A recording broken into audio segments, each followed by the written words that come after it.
اس فیاض ماں نے حاتم کی ایسی تربیت کی کہ سخاوت ان کی سرشت میں شامل ہو گئی۔ حاتم جوان ہو کر نہایت سخی بن گئے اور سخاوت ان کی زندگی کا محور بن گئی۔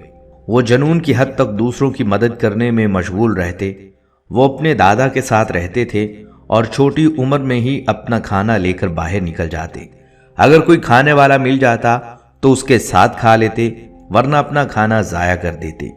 ان کے دادا کو ان کی یہ سخاوت ناپسند تھی، مگر حاتم اپنی روش پر قائم رہے اور اپنے دادا کی ناپسندیدگی کے باوجود سخاوت جاری رکھی۔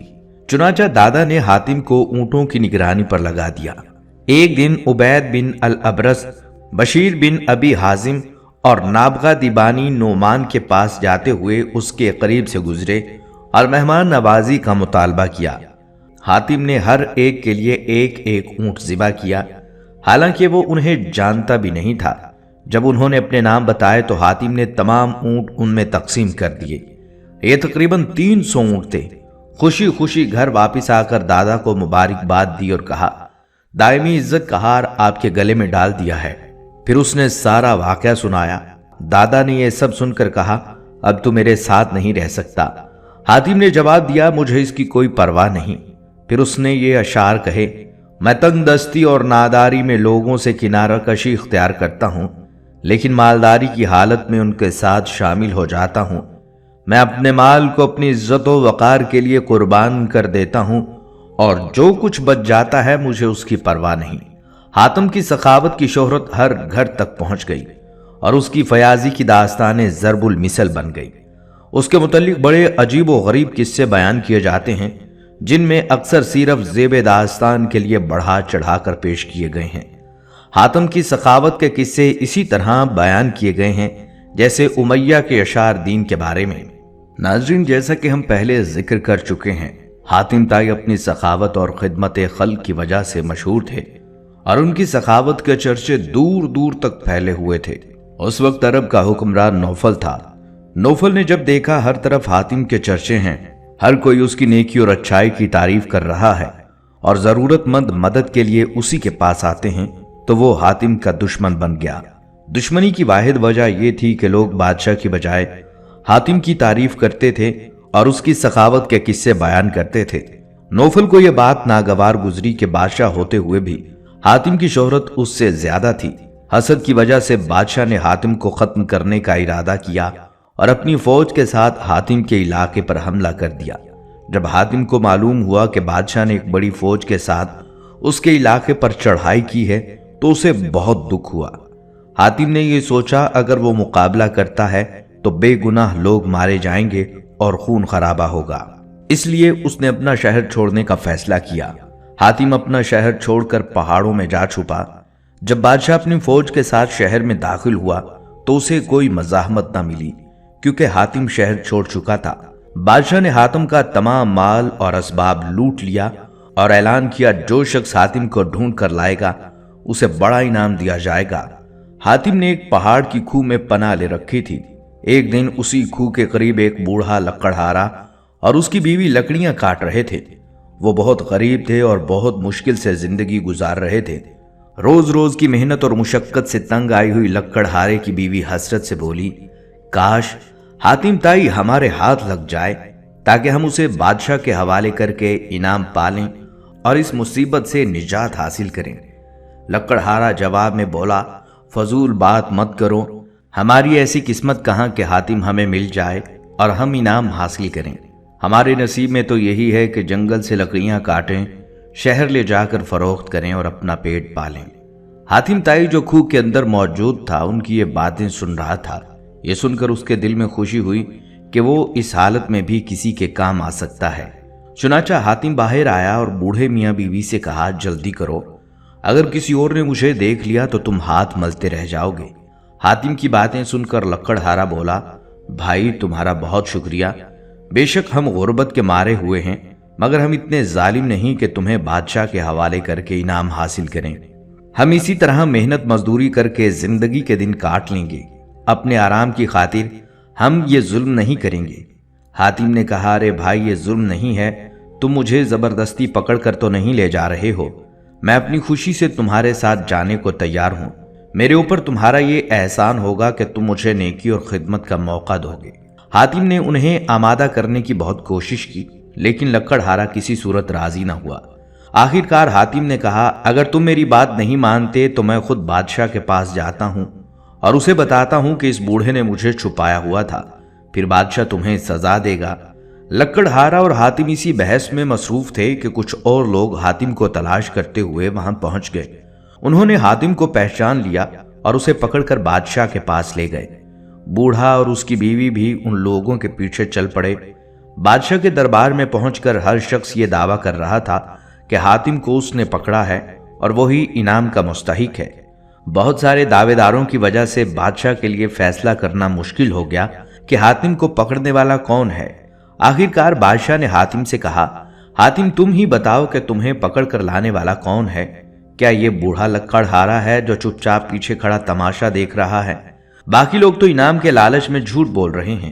لکڑہارا بولا، حضور والا سچ تو یہ ہے کہ میں نے حاتم کو نہیں پکڑا بلکہ یہ خود آیا ہے۔ پھر لکڑہارے نے بادشاہ کو تفصیل سے بتایا کہ کس طرح لکڑیاں کاٹتے وقت اس کی بیوی نے کہا کہ اگر حاتم ہمیں مل جائے تو اسے بادشاہ کے حوالے کر کے انعام حاصل کریں اور مصیبت کی زندگی سے نجات پائیں۔ حاتم یہ باتیں سن کر پہاڑ کی کھو سے باہر آ گیا اور اصرار کیا کہ ہم اسے بادشاہ کے پاس لے جائیں اور انعام حاصل کریں۔ جب ہم کسی بھی طرح حاتم کو لانے پر آمادہ نہ ہوئے تو وہ خود ہی بادشاہ کے پاس جانے کے لیے چل پڑا۔ دوسرے لوگ بھی انعام کی خاطر جھوٹ بولتے ہوئے اس کے پیچھے چل پڑے۔ جب بادشاہ کو اصل حقیقت معلوم ہوئی تو اس نے حاتم سے کہا، میں تمہاری شہرت کی وجہ سے تمہارا دشمن بن گیا تھا، لیکن مجھے اپنے کیے پر بہت افسوس ہے۔ تم واقعی عظیم انسان ہو جو ہر حال میں دوسروں کی مدد اور خدمت کے لیے تیار رہتے ہو۔ بادشاہ نے حاتم سے معافی مانگی، لکڑہارے کو انعام دیا اور جھوٹے دعوے داروں کو سزا دی۔ ساتھ ہی اس نے اعلان کیا کہ حاتم کا سارا علاقہ اسے واپس کیا جائے گا۔ حاتم تائی کے گھر کوئی بھی مہمان آ جاتا تو اس کی عزت افزائی اور خاطر تواضع میں کوئی کمی نہ کرتے، بلکہ حاتم خود مہمانوں کی تلاش میں رہتے اور آگ جلا کر انہیں بلاتے۔ وہ اپنے غلام کو خوشخبری دیتے، اگر آگ کی وجہ سے کوئی مہمان ہمارے گھر آ گیا تو تم آزاد ہو جاؤ گے۔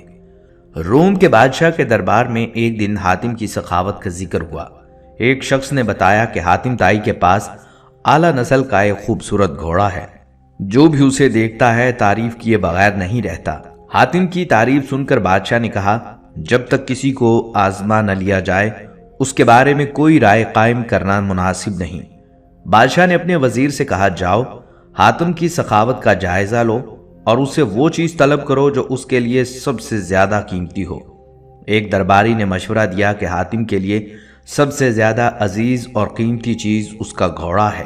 بادشاہ نے اس بات کو پسند کیا اور وزیر سے کہا کہ حاتم کے پاس جا کر اس سے گھوڑا طلب کرو، اور وہ اپنا گھوڑا پیش کر دیتا ہے تو وہ واقعی سخی ہے۔ وزیر اور درباری کئی منزلیں طے کر کے جب حاتم کے پاس پہنچے تو موسلا دھار بارش ہو رہی تھی۔ گھپ اندھیرے میں بادلوں کی گرج اور بجلی کی چمک نے ماحول کو خوفناک بنا دیا تھا۔ حاتم نے مشکل حالات میں بھی اپنے مہمانوں کی خاطر تواضع کا حق ادا کیا اور اپنی سخاوت سے ہر کسی کو حیران کر دیا۔ بادشاہ کے وزیر اور درباری اس کے امتحان کے لیے آئے، لیکن حاتم کی قربانی مہمان نوازی نے ان کے دل جیت لیے۔ یوں اس کی سخاوت کی داستان تاریخ کا حصہ بن گئی۔ ایسے خراب موسم میں گھر سے نکلنا بھی ممکن نہیں تھا۔